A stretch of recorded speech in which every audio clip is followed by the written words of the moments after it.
जय Shri Krishna. YouTube channel भागवत शिक्षण में आप सभी भागवत प्रेमियों का हार्दिक स्वागत है। भगवान श्री नारायण की साक्षात वांग्मयी शब्द स्वरूपा प्रतिमूर्ति श्रीमद् भागवत जी एवं प्रातः स्मरणीय श्रद्धेय श्री गुरु चरणों में वंदन करते हुए आज हम सभी लोग श्रीमद् भागवत महापुराण चतुर्थ स्कंद के 19वें अध्याय का पाठ मिलकर करेंगे। हरि ओम नमो भगवते वासुदेवाय। गुरुर्ब्रह्मा गुरुर्विष्णु गुरुर्देवो महेश्वर गुरुः साक्षात् परब्रह्म तस्मै श्री गुरवे नमः।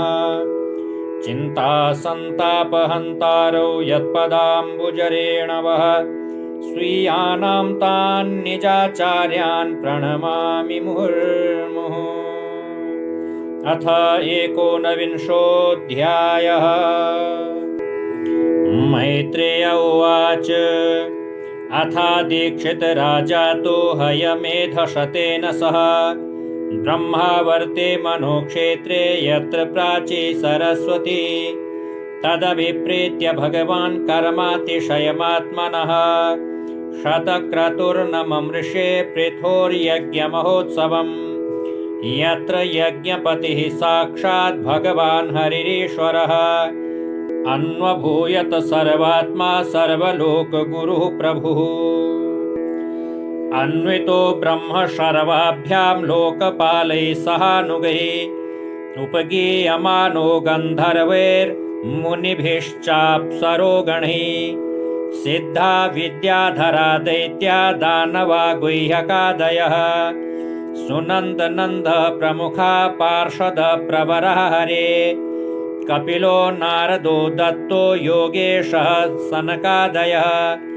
तमन्वीयुर्भागवता ये च तत्सेवनोत्सुका यत्र धर्मदुघा भूमिः सर्वकामदुघा सती दोग्धिस्माभीप्सितानर्थान् यजमानस्य भारत।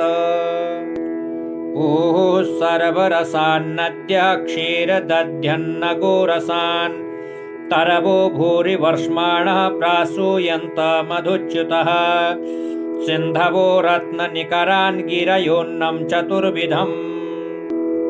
उपायनमुपाजर्रो सर्वे लोका सपालका इति चाधोक्षजेशस्य पृथोस्तु परमोदयम् असूयन् भगवानिन्द्रः प्रतिघातमचीकरत् चरमेणाश्वमेधेन यजमाने यजुष्पतिं वैन्ये यज्ञपशुं स्पर्धन्नपो वाहतिरोहितः तमत्रिर्भगवान् क्षत्वरमाणं विहाय सा आमुक्तमिव पाखण्डं यो धर्मे धर्मविभ्रमः अत्रिणा चोदितो हन्तुं पृथुपुत्रो महारथः अन्वधावत संक्रुद्धस्तिष्ठ तिष्ठेति चाब्रवीत् तं तादृशाकृतिं वीक्ष्य मेने धर्मं शरीरिणं जटिलं भस्मनाच्छन्नं तस्मै बाणं न मुञ्चति बधान्निवृत्तं तं भूयो हन्तवेत्रिरचोदयत् जहि यज्ञहनं तात महेन्द्रं विबुधाधमम्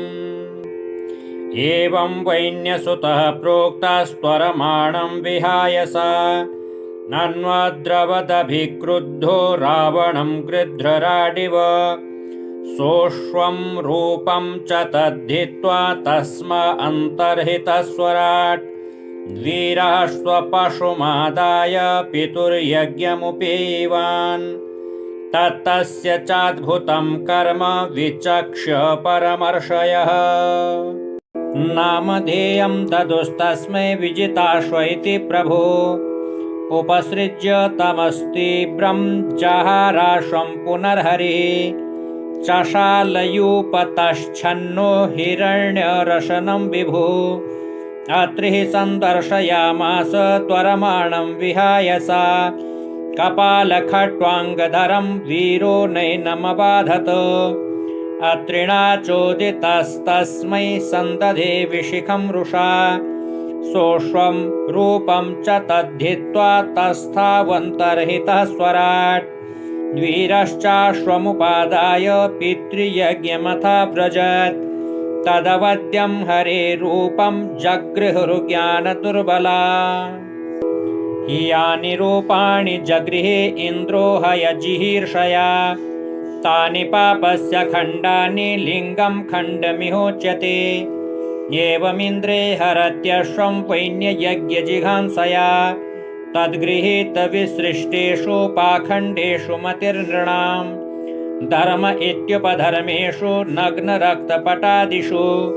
प्रायेण सज्जते भ्रान्त्या पेशलेषु च वाग्मिषु तदभिज्ञाय भगवान् पृथुपराक्रमः इन्द्राय कुपितो बाणमादत्तोद्यतकार्मुकः तं ऋत्विजः शक्रबधाभिसन्धितं विचक्ष्य दुष्प्रेक्ष्यमसह्यरंहसं निवारयामासुरहो महामते न युज्यते त्राण्यवध प्रचोदितात् वयं मरुत्वन्तमिहार्थनाशनं वयामहे त्वच्छ्रवसा हतद्विषम् अयातयामोपहवैरनन्तरं प्रसह्य राजञ्जुहवामते हितम् इत्यामन्त्र्य क्रतुपतिं विदुरास्यर्द्विजोरुषा सृग्धस्ताञ्जुहतो भेत्य स्वयंभू प्रत्यषेधत नवद्यो भवतामिन्द्रो यद्यज्ञो भगवत्तनु यं जिघांसथ यज्ञेन यस्येष्टास्तनवसुरा तदिदं पश्यत महद्धर्मव्यतिकरं द्विजा इन्द्रेणानुष्ठितं राज्ञा कर्म तद्विजिघांसता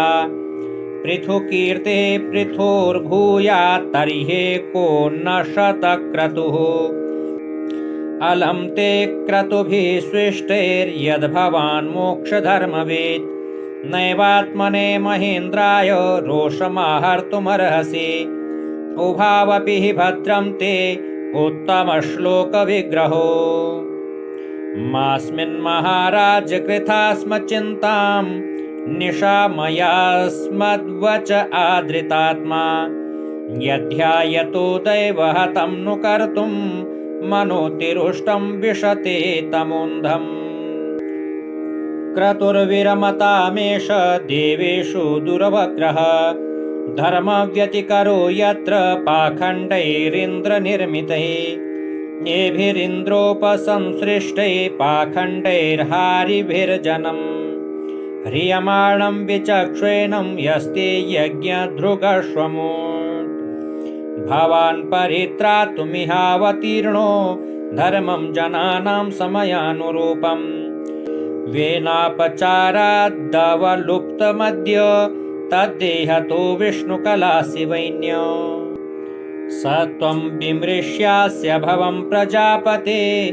संकल्पनं विश्वसृजां पिपीप्रिः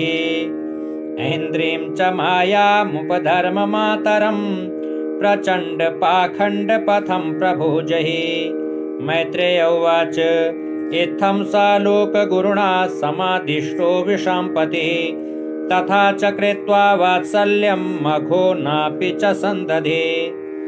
कृतावभृथ स्नानाय पृथवे भूरि कर्मणे वरान् ददुस्ते वरदा ये तद्बर्हिषि तर्पिता विप्रः सत्याशिषस्तुष्टा श्रद्धया लब्धदक्षिणा आशिषो युयुजुक्षतरादिराजाय सत्कृता त्वया हूता महाबाहो सर्व एव समागता पूजिता दानमानाभ्यां पितृदेवर्षिमानवा। ओम नमो भगवते वासुदेवाय। ओम जय जय श्रीमद्भागवते महापुराणे पारमहंस्यां संहितायां चतुर्थस्कन्धे एकोनविंशोपारायणः भगवते श्रीमन्नारायणार्पणमस्तु।